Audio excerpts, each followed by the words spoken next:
back to my kitchen. I'm Molly, and today I'm showing you how to make my easy sourdough angel food cake. Yes, I said sourdough. I made it happen. Let's go make it.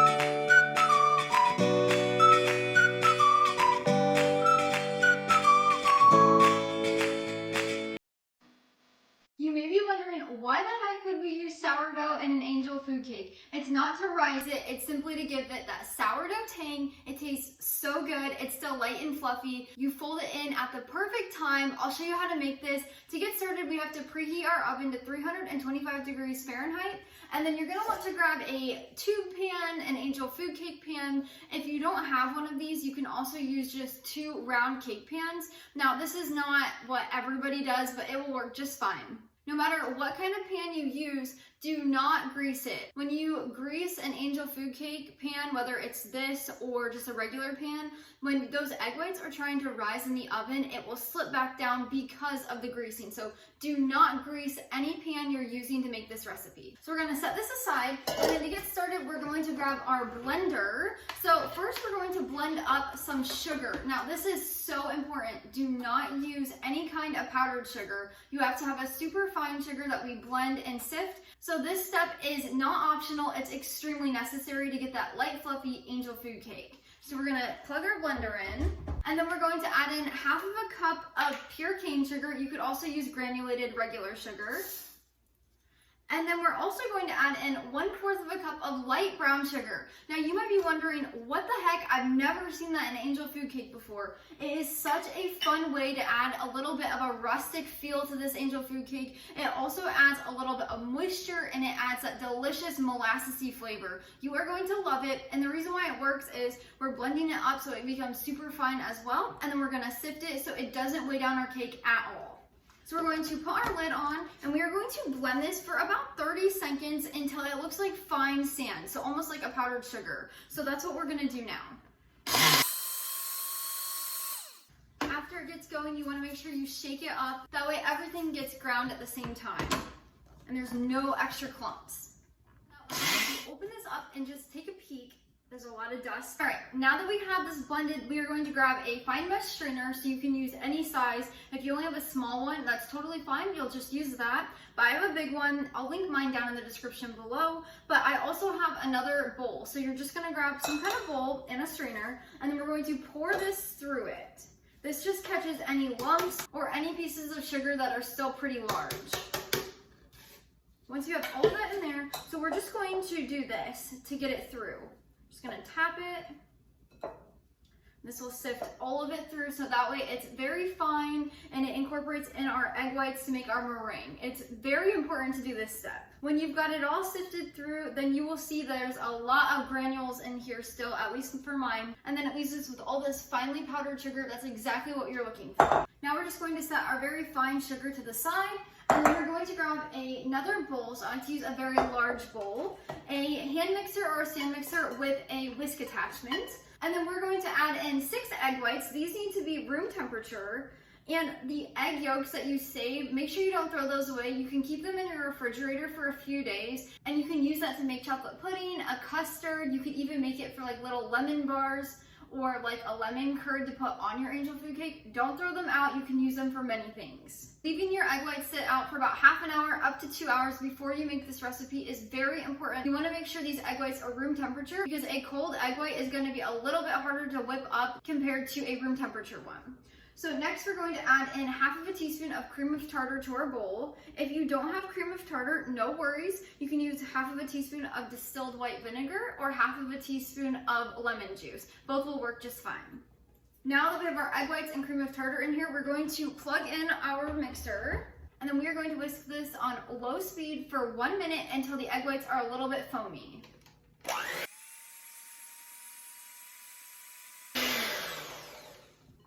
When your egg whites are foamy, so just like this, We are then going to add in our sugar mixture about a tablespoon at a time. So right now we are making our meringue, which is the base of an angel food cake. So you want to add in only about a tablespoon at a time because you don't want to weigh down these egg whites. As we are whisking them, we want them to be light and fluffy, and the sugar needs to melt into them. So we're going to put our mixer on medium speed, and we're going to add in a little bit, 1 tablespoon at a time, until it's completely mixed in. And we are going to whip this for about 6 to 8 minutes until soft peaks form. So you don't want to whip it until there's stiff peaks like you would for a whipped cream. It needs to be a softer peak. So it's going to be kind of like a soft whipped cream where the peak kind of curls over. I'll show you exactly what you're looking for when we're done. Let's get started. So medium speed, a tablespoon at a time for 6 minutes until we make soft peaks. Let's go.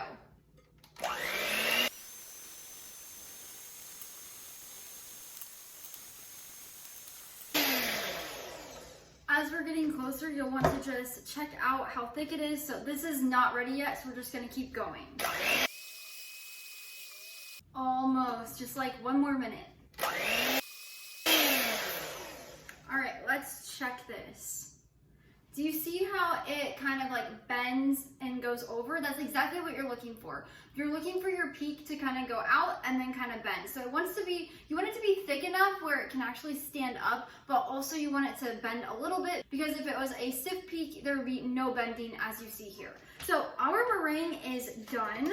That is so exciting. The hardest part is done. This is the hardest part, which is actually really easy, but we have that accomplished. Just for a second, we're going to set our egg whites aside, and we're going to grab our blender. This part just ensures that our cake turns out really light and fluffy. So we're going to add our dry ingredients like our flour, cornstarch, and salt into this blender.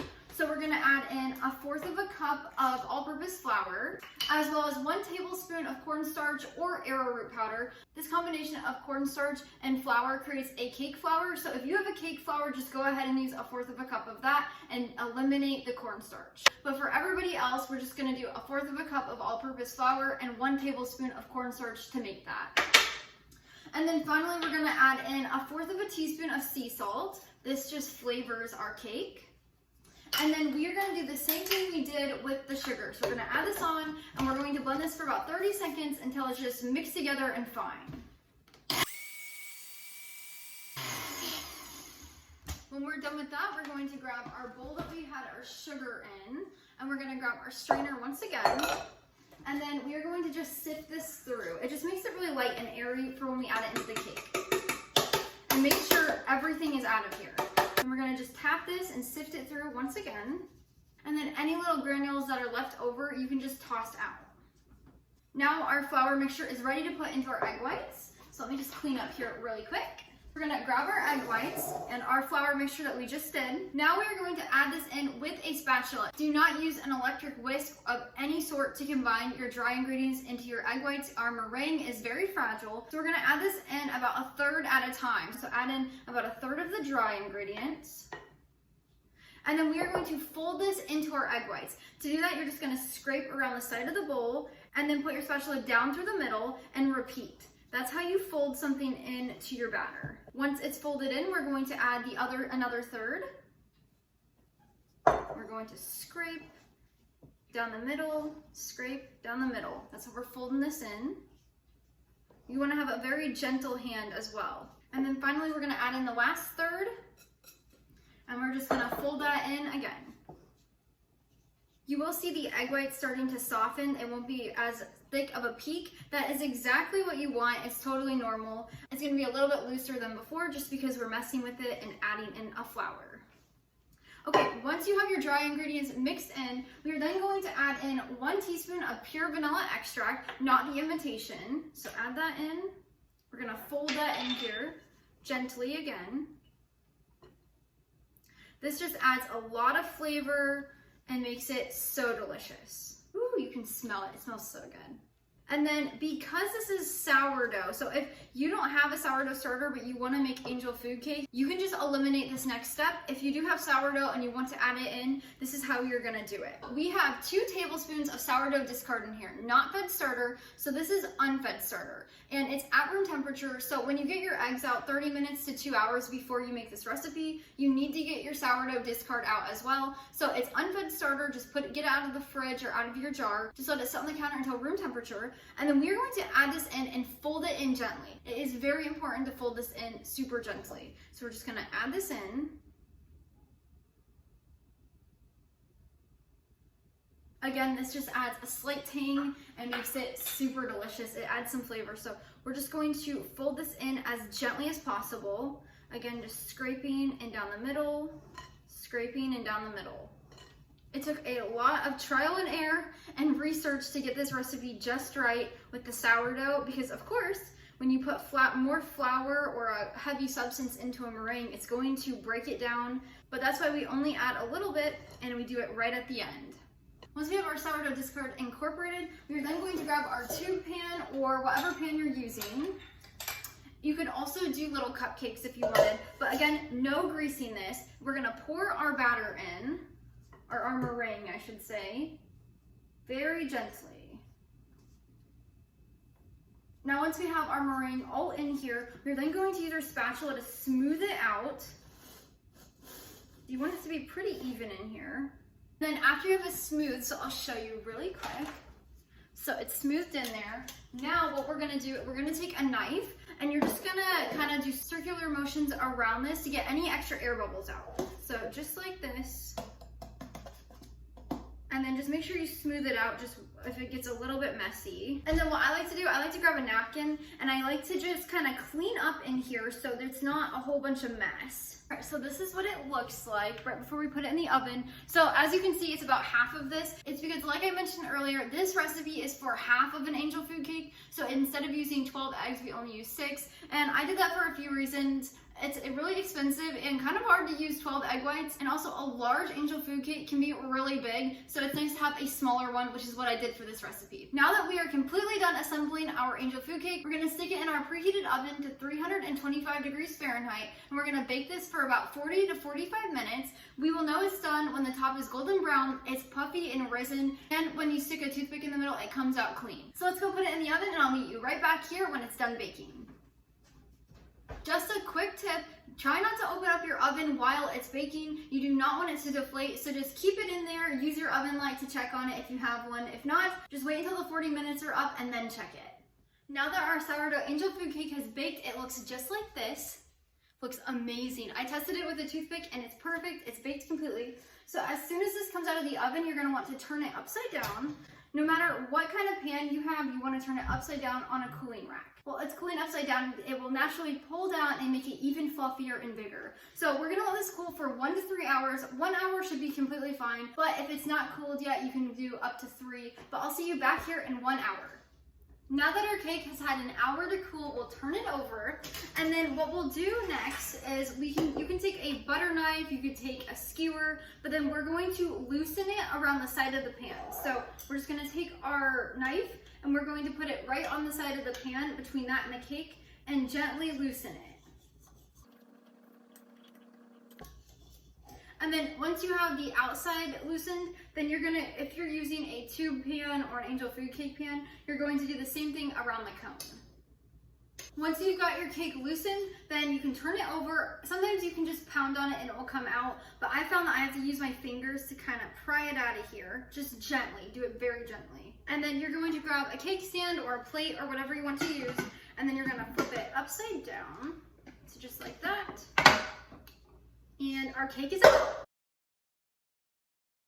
As you can see, our angel food cake is smaller than most people's. This is again because it's half of an angel food cake instead of a full one. So you still get all the fluffiness, all of the goodness, but it's just less angel food cake so you don't have such a big cake to eat, even though that's not a problem. Okay, so to serve it, what I like to do is I like to grab a knife. It cuts real nice and easy. And then I just cut a few slices off.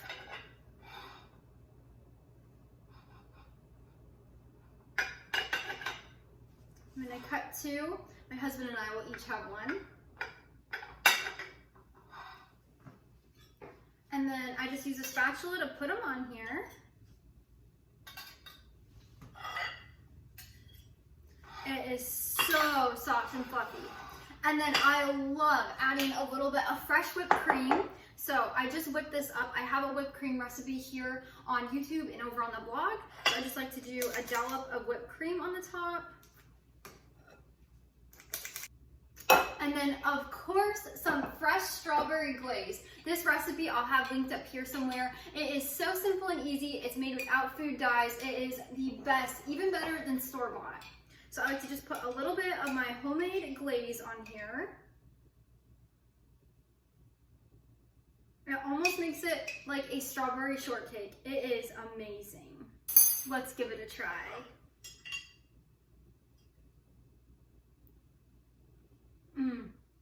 It is so light and fluffy. Oh my gosh, that is so good. If you love angel food cake and you want to make it at home, this recipe is so simple and easy. I'll link my full recipe down in the description below. You can head over to the blog and print and save if you choose. But until next time, go bring life into your home through the kitchen. So good.